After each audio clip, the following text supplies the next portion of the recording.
Hello everyone, this is Teddy Keckstead from Forex Trading Unlocked, and we are here on September the 15th for a Forex trading and cryptocurrency trading analysis for the next couple of days to see how the week is panning out and how we're going to end up. Before we get into everything, just want to show you our disclaimer to remind you that this webinar is for illustrative and educational purposes only. And if you have not done so already, please subscribe, share, and like our Forex Trading Unlocked YouTube or Twitch channel. We would appreciate it. And check out the book High Probable Japanese Candlestick Patterns, available on Amazon.com in Kindle and paperback version, written by yours truly, Teddy Keckstead. All right, we have the Forex-Trading-Unlocked.com website already pulled up, and from the navigation bar, we pulled up a workstation page.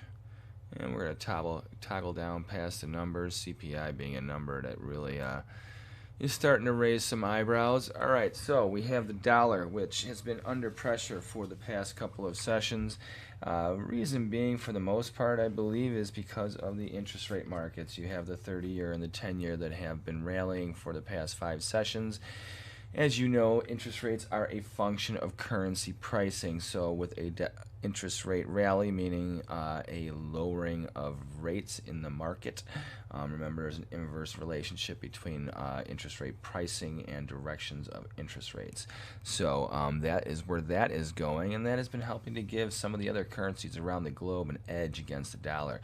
But if you'll notice, the euro and the pound, which are the two major components of the dollar index, they're slightly rallying against the dollar over the past 5 days, but not very much. You can see the euro hasn't had much of a wide range, very tight sessions. This tells me a lot about as far as whether or not we have dollar weakness or dollar strength in the marketplace. So overall, we have a downtrend. We are in a bearish market. Currently, we are in an upside correction. The question is this correction going to last? Well, anything can happen. I would key off of this recent swing high from a week and a half ago. This is holding the trend intact. Now we are coming off a lower swing low. We did make a higher move high, taking out this high here, basically double topping into resistance. So this is going to be a big barrier to cross. If we get above $1.19.10, that not only takes us above this downward sloping resistance line, it takes out this high, which is kind of a double topping area here as far as forming a resistance base.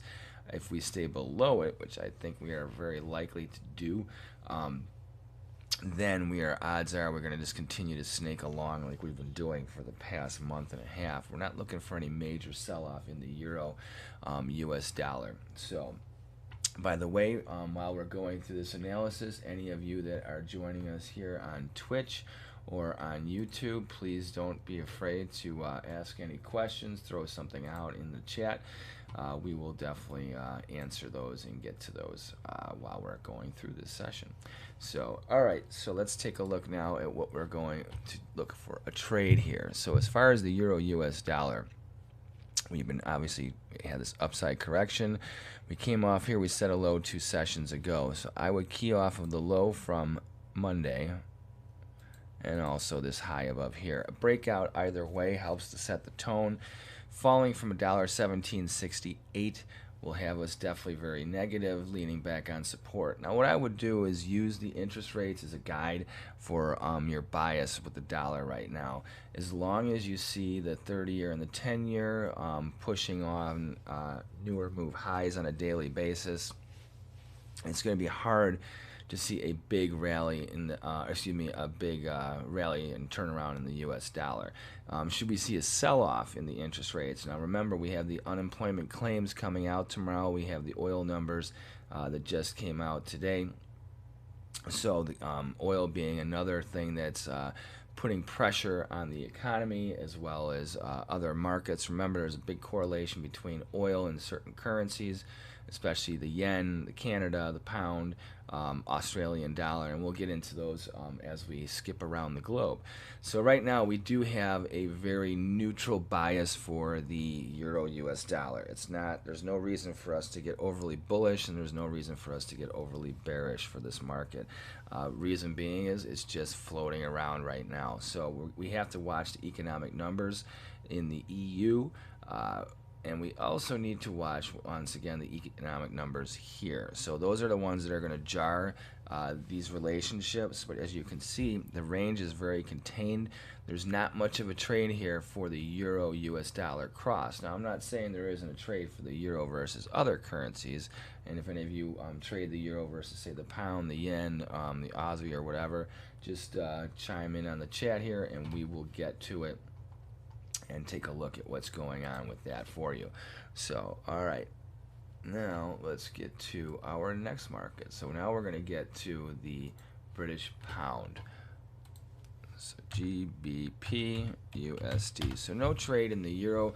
By the way, right now, as far as just for compliance sakes, we are going to be talking about cryptocurrencies and more currency crosses. We do have positions on in the US dollar yen, the US dollar Swiss. We'd also have them in the pound Australian dollar, also in Bitcoin, Ethereum, Monero, and Dogecoin, and some other cryptos as well, if we get to all of those. So, all right, we have the pound US dollar. Once again, this is acting very similar to the euro US dollar, except this one started its upside correction back in the end of July. We came back here, we set this lower move low, we set this higher move low here, and these are the big breakout levels that we're looking for. Now, as far as the pound US dollar is concerned, we are looking to see that this market will maintain its strength.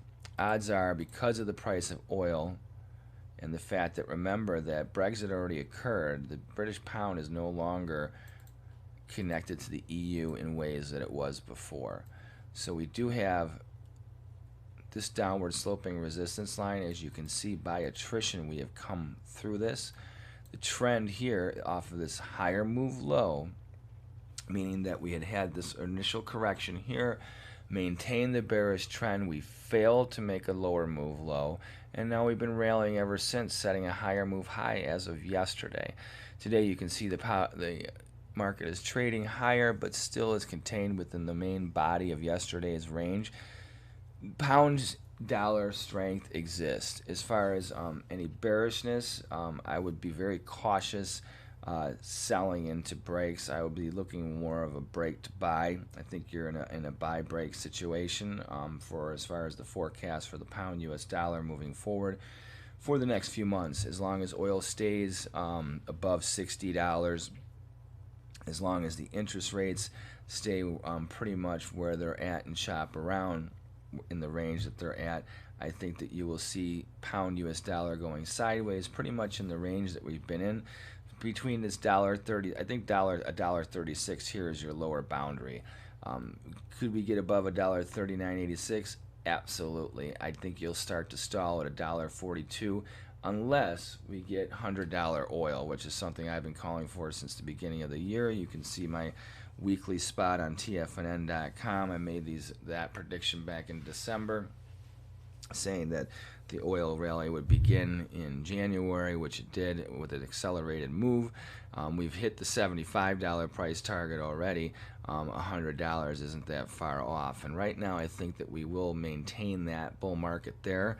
Why am I saying all this stuff about oil? Well, the UK is one of the biggest oil producers in the world. Is it that England has or the UK has a lot of oil? No, but British Petroleum does all around the world. There's all kinds of interest in the petroleum industry where that the UK companies are involved in.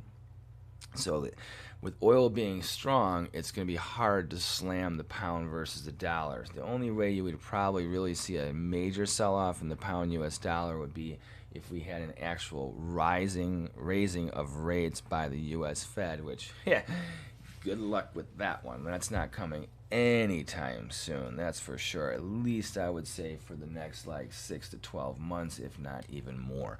All right, so as far as the pound US dollar, we're making consecutive higher move highs and higher move lows, but it's a grind. So look for a dip to buy. I think $1.3727 is a great support base. I would be careful of being long below here, because then we're treading on support down into this lower area here and grinding around. Should we have any accelerated weakness as far as the pound US dollar is concerned. But be careful, it's touch and go. As we make new highs, you can see that we make new highs and then we fall right back off of them. So it's a grind higher. If you look at this range as a whole, we've been trading pretty much in this range between $1.3954 and $1.3679 now for the past 3.5 months. This is a big deal. There's not much of a trade here. You've got to wait for a valid signal before you jump on the bandwagon. The trend is always your friend. We have short-term intraday and daily trends that manifest over maybe the course of a week or two, but that's about it right now when it comes to the pound US dollar. Now, just to show you that the pound does have movement, we can look at the British pound Australian dollar. Look at this thing. Look at how this thing is swinging around. So this thing has some trend going to it. It's a major bull. It's coming off of a bearish correction. Now it's rallying very, very strong. So you can see that there's pound strength. And the reason I'm showing you this chart here, British pound Australian dollar, and now back to the British pound US dollar, is that we mentioned oil. Both are oil producers, especially Australia. They actually have a lot of oil, and they export a lot of oil, especially to China and stuff. So, but with that being said, if the pound is strong versus the Australian dollar, that shows you that the oil trade there is circumvented by other variables. So that means the pound is actually very, very strong. And as long as you see the pound very strong versus the Australian dollar and a couple other currencies, look for any break in the pound US dollar trade to be nothing more than a corrective slide. I would be very cautious being a bear in the pound US dollar. I would look for dips to buy and be cautious selling into this market at any cost. Unless you have a valid sell signal, look for reasons to buy this market. This one's also going very sideways. As you can see, the euro and the pound very sideways over the last 2-3 weeks. So the trend in the Dixie has been kind of bobbling around. We've had a lot of divergence and just a lot of choppiness, which means that all these dollar bears out there, what are you talking about? There's not necessarily a bear or a bull for that matter either. US dollar Swiss, here's another currency that, as you can see, ironically, the pound and the euro, which are the two biggest weights in the dollar index and also very big currencies, they don't have the range. The euro doesn't have the range that the Swiss has on most days lately. Now this one has been very neutral for the past month and a half, wedging short run over the past half a month. I would say 3 weeks. We are definitely in a bullish trend, poking higher move highs, but once again, this is the same thing. It hits resistance, it falls right back. Now it doesn't slam very hard. This has been making higher move highs and higher move lows. I would key off of the high from a couple sessions ago and also this low back here. Below 91 cents here, the US dollar Swiss is set for a nice correction back down towards this actually 89.5, maybe even 89 even area. This would happen only if you have a big slamming bearish dollar sell-off, and that would be because of either it would have to be a news-driven event to really get that going, because right now the Fed, we can pretty much predict the Fed's actions just as much as we can predict the fact that the sun's going to rise in the east and set in the west on any given day. So with that being said, it doesn't give us a lot of direction there. So, and for the US dollar Swiss, the one nice thing here is, like, you know how I said the pound is going to remain very strong even if the dollar becomes a bull. It's not going to sell off as much as, say, like the euro. We have this divergence where the euro could start to slam support, especially if oil prices rise. US dollar Swiss that's another one too, where the Swiss is normally a flight to quality for the European sector. But if you have reasons to be where the EU is not looking in a good shape as far as the economy is concerned, that's going to weigh hard on the euro, not so much on the Swiss, but it will also give dollar strength for that whole region. So right now we're looking to key off of the high from the other day at 92.44 above here. We're looking for a grind. I would not look for an explosive rally. The only way I could see a big rally occurring would be when you have a corrective sell-off like this, how we came down here and then boom, we lifted like a balloon underwater. Remember, markets tend to go out like they come in, so we would need a sell-off such as this to give us a reason here, which this here is a buy signal, by the way. It's a high probable Japanese candlestick pattern known as a bullish engulfing line. You can read all about that in the book, High Probable Japanese Candlestick Patterns, available on Amazon.com. So this buy signal here set off this rally over here. So if you look for some kind of a big dip in this kind of a situation, we start, like for instance, we're lower on the day today. If we were to all of a sudden, for whatever reasons, whether it's the numbers that come out over the next couple days or the dollar bears just start to take over the trade, and let's say that we did swoop down again back towards this 90 half, even 90 cents area, I would not expect it to continue to be a bearish market. I would assume right now, with the way the market conditions are, I would expect it to come down in a situation like this and come right back up. So are we going to get a sell-off? Probably not. Right now we're riding the trend. US dollar Swiss, I think, is looking more for a breakout at 92.44 and heading up towards this 93, even to 93 half. That's where I see it stalling. Remember, for compliance sake, we have a position on this market. So, and that is the direction that we're looking for it to go. All right, US dollar yen, the other flight to quality in the Asian zone. This one fell out of the bed this morning. You'll notice that we came down here and we tested these lows from a month ago, and boom, we bounced right back off. Does that mean we're not going to pound support going into the rest of the week? No, not necessarily. However, we do have a market that is overall in a bull trend. We have a lot of support, as you can see, coming in this 109.29 to about 108.90 area. So in this zone here, there's a lot of support. I'd be very cautious selling into this area.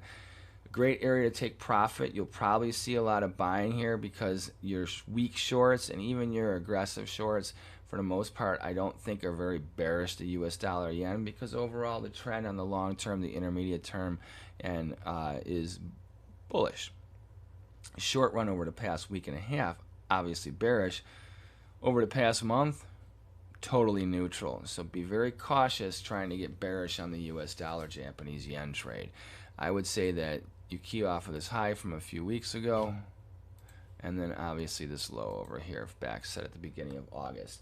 You need a failure from 108.71 area or a rally from 110.44 to really get you going, being either severely bearish or an accelerated bull. Now overall, we do have the US dollar yen targeting 113.5 to 114 even, with an extended upside target of 115.5 to 116 even by year's end.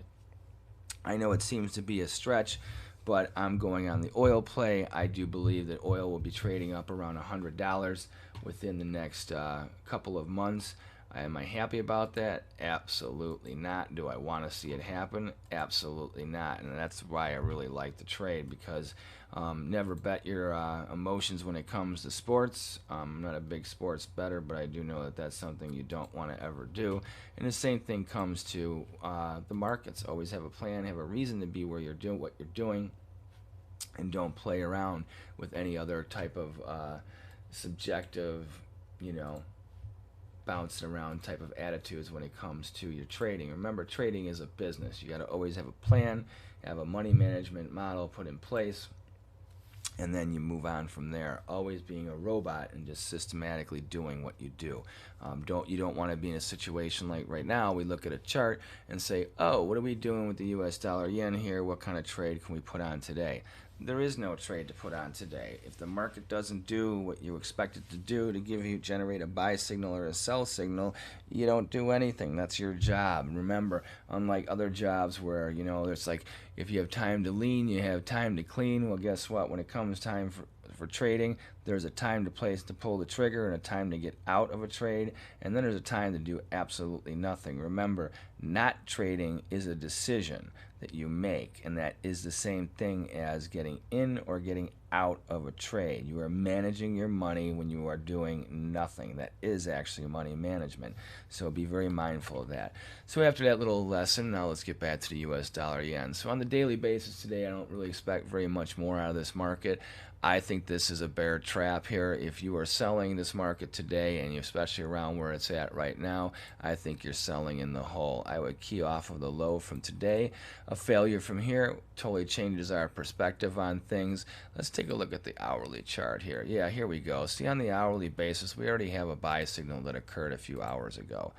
I couldn't remember if it was the US dollar yen or a different market before we started this webinar.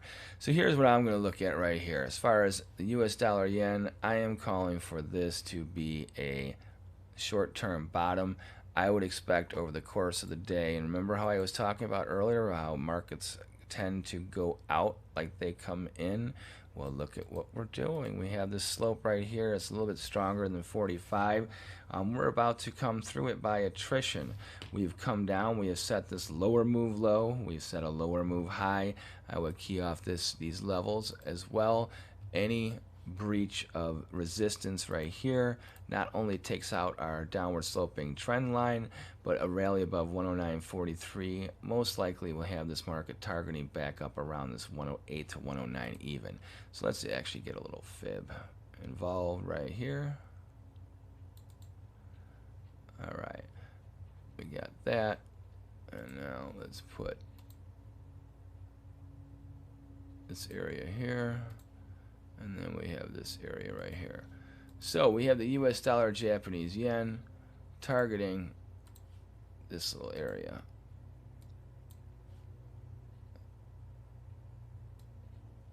So sometime over the course of the next day and a half or so, we're looking for this market to rally up into this target area.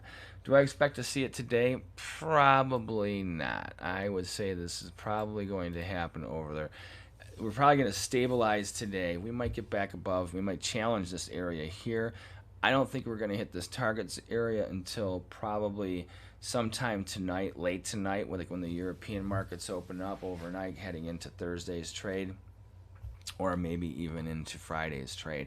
So a consolidation period right here. Remember, by attrition, we're going to come through this downward sloping resistance area, and then we'll see what occurs. So right now we do have a short-term hourly buy signal in the US dollar yen. That's right, we do have a buy signal, but remember that this is for educational purposes only. So all right, so US dollar yen, we're going to leave off with that one, and now go to the Australian dollar, US dollar. Now remember, this is a market that's been in the bear trend for quite some time, due to many reasons. Their reliance on trade with China has them in a very poor way right now. The lockdowns have them in a very poor way. As you can see, we had a nice corrective rally right here. We looped around. Today we are slightly positive on the day, but we made a lower move low. Once again, there's all these dollar bears out there, and on any given day lately we do have a lot of what looks to be a bearish dollar, when in fact it really isn't. It's just in any given moment you're going to see the market positive or negative on the day. If you look at the trends though, as for the most part, we have a negative situation for most currencies versus the dollar. Now the dollar is not necessarily strong, it's that other currencies are weak. The U.S. is without a doubt in a lot of trouble right now, fundamentally and economically. Our foreign policy is shot. Our administration, no matter what your point of view is, I mean, can't do anything. Well, let's say they won't do anything right. So whether it's planned or it's just by incompetence, whatever people want to spin it off as, it's not helping things, especially for America. These same things are going on in countries like Australia. As these things continue, they have a big influence on the fundamentals. So like I said, we have to watch the interest rate markets for currency pricing, because as our lack of inaction when it comes to the Fed and our ineptitude as far as the federal government, markets don't care. Markets don't care at all. Money doesn't care. Money's not good. It's not bad. It's not evil. It just moves. It's an EKG for the biorhythm of the planet. That's what the markets really are. They're reflective of the emotions of not just the traders, but of what the whole world is going through. So with Australian dollar, there's versus most currencies. Remember, we looked at the pound Australian dollar. That wasn't just a lead up and foreshadowing. Just like the pound is strong against the Australian dollar, most currencies are strong versus the dollar. Their exports have fallen off the map. The demand for their exports from China have been completely diminished. So they're sitting on all kinds of, well, they have stuff to send out. They just have nowhere to deliver it to. The other thing is they also have an issue as far as their supply chains with workers because of lockdowns. Most people are not able to function on a business level or a working level the way they normally would, like is the case for so many places, but the penalties there are very harsh. So and that is becoming super restrictive. The trend for the Australian dollar, US dollar, I mean, for transparency, we have a pound Australian dollar position on. I'm staying long till the end of the year. In fact, I'm staying long until China says we're going to start buying Australian stuff again, or the pandemic ends, the lockdowns cease to be. Neither of which do I see happening. I think you have a better chance of China saying we're going to turn on our buying engine with Australia for commodities and what have you, but the reality is they've been stockpiling for years, for decades actually, and that's what they're living off of right now to curb their own inflation and the price of doing things. So demand is actually going down for a lot of raw commodities across the globe because of that, which also makes me wonder if the demand from China for raw commodities is going down and the rest of the world's in a slowdown. Why do we have such a bull market going on in so many raw commodities, except for oil? It's a very interesting dilemma. We have some volatility coming up that's going to really rock the markets as we get into the fourth quarter. Remember, Australian dollar is a commodity-driven currency. Australia produces all kinds of raw commodities. Yeah, they do produce some food and some other things too, but oil and a whole bunch of other ores and raw materials, that is one of their bread and butters. They are super rich when it comes to that. And right now, there is no purchasing. So one of the biggest problems with this is you would think that they would just adjust and go somewhere else. Well, that's the problem, is that Australia has been so not dependent, but leaning towards only servicing one country, that they snubbed everyone else. They're not set up to supply other countries, and nobody else is looking to go to Australia for supplies of raw materials, especially when they know that the second China turns on the buying machine again from Australia, Australia is just going to turn a blind eye on whoever would be helping them now. So they're in a big dilemma. There's a very bearish market. I would be cautious buying into this right now. So here's what I would say is, if you think that this market has turned, which it very may well have, just be mindful of this. We're right bobbling on the 50% zone and the 0.618 for Fibonacci. If we fail from these levels, if we get below this area here, that's bearish, baby. That's all I can say. There is no reason to even begin to say, oh, well, it's only going to go a little bit lower and then it's going to bounce. I mean, anything can happen. But this is a key area. Trading below 72.97 confirms the overwhelming selling momentum in this currency. And you can watch it. If you don't think that the Australian dollar, US dollar is a bear, look at it versus other crosses. Just take the Australian dollar. It doesn't matter whether it's like I have a pound Australian dollar position. You can look at it as an Australian dollar pound position. Any way you want to do the cross, you can look at it.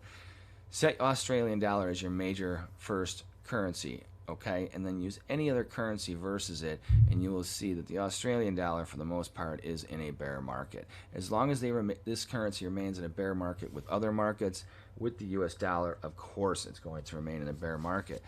Also, key off of the US interest rates. If interest rates start to go up again in the market, meaning that there's a sell-off in the 30-year and the 10-year, which I believe come unemployment claims tomorrow, that we will see another sell-off.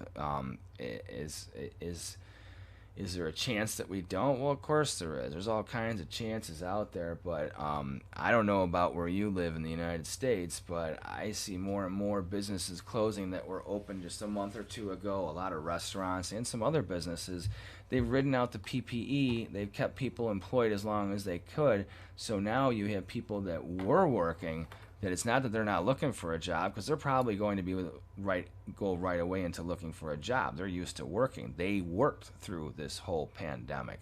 Now they're losing their jobs. There's plenty of jobs out there, maybe not what they want, but they can go and do it.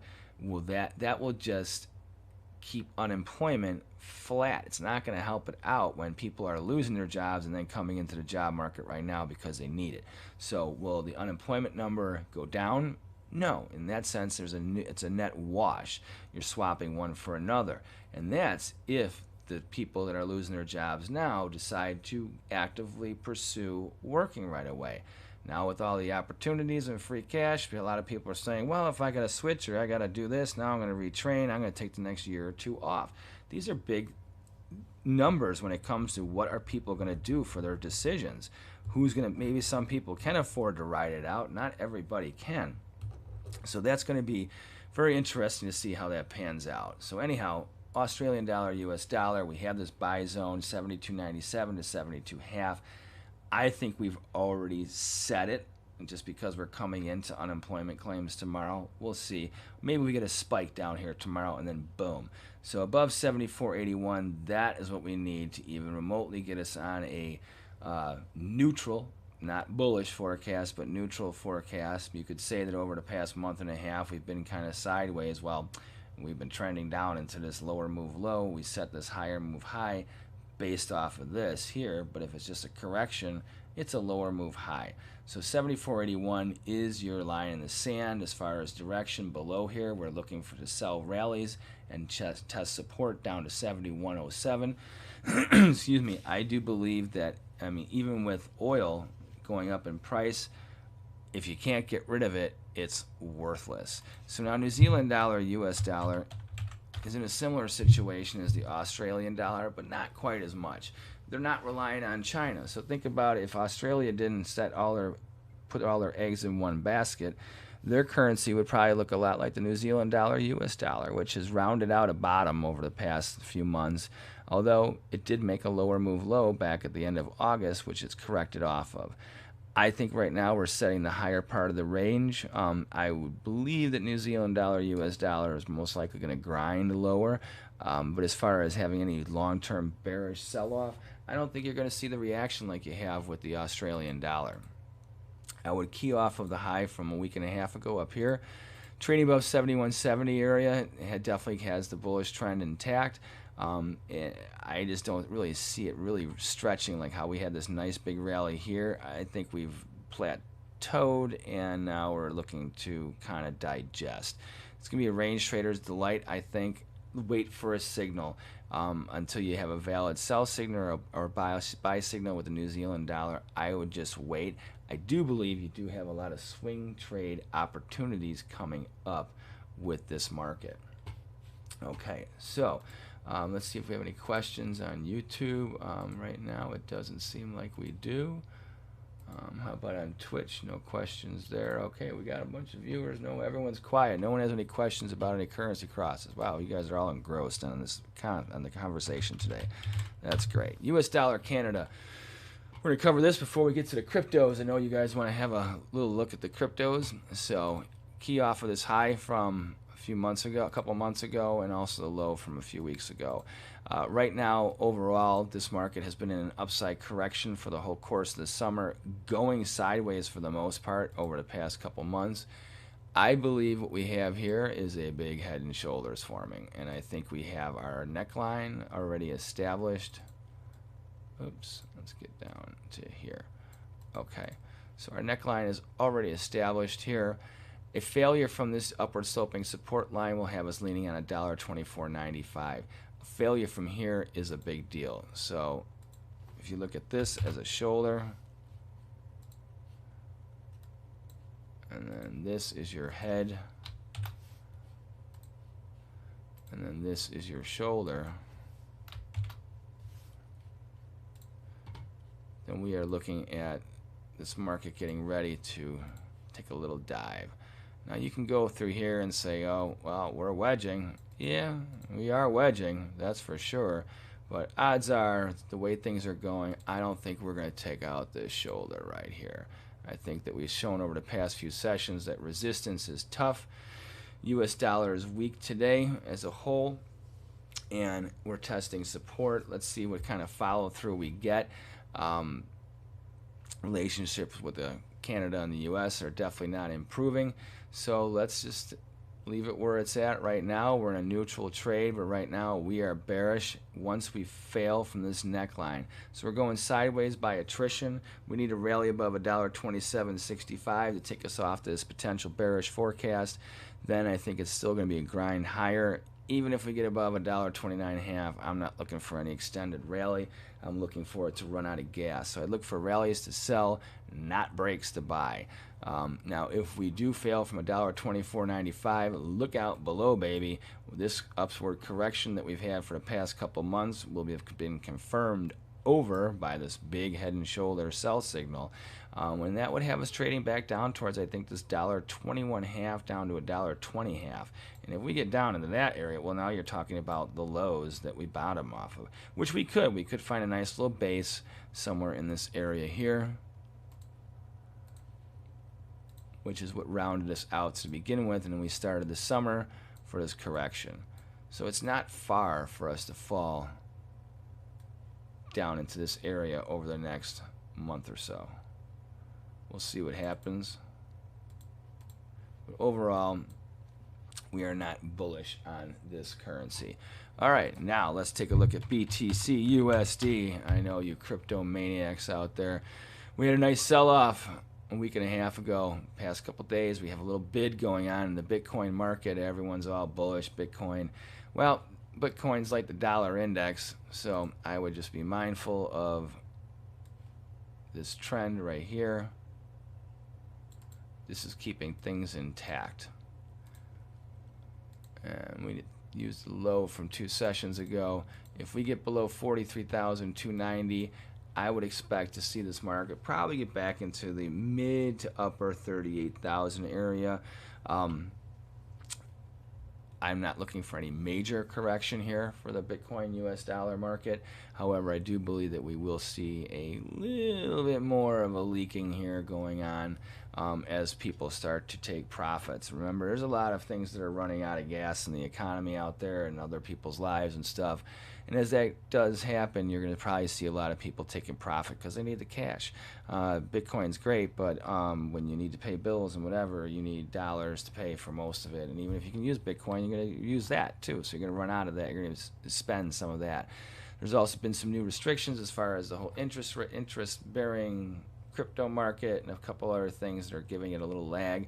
So I think it's very likely that we're going to be under pressure in the Bitcoin and the cryptocurrency market for the next couple of weeks, and then get ready for a roaring snapback. If I am right that we start to see a big correction in the equity markets come October, November area or time period, as well as a rallying oil market probably above the $80 to into $90 levels over the next 2 months, then we'll see what happens with the Bitcoin US dollar trade, but I would expect it to heat up in a big way.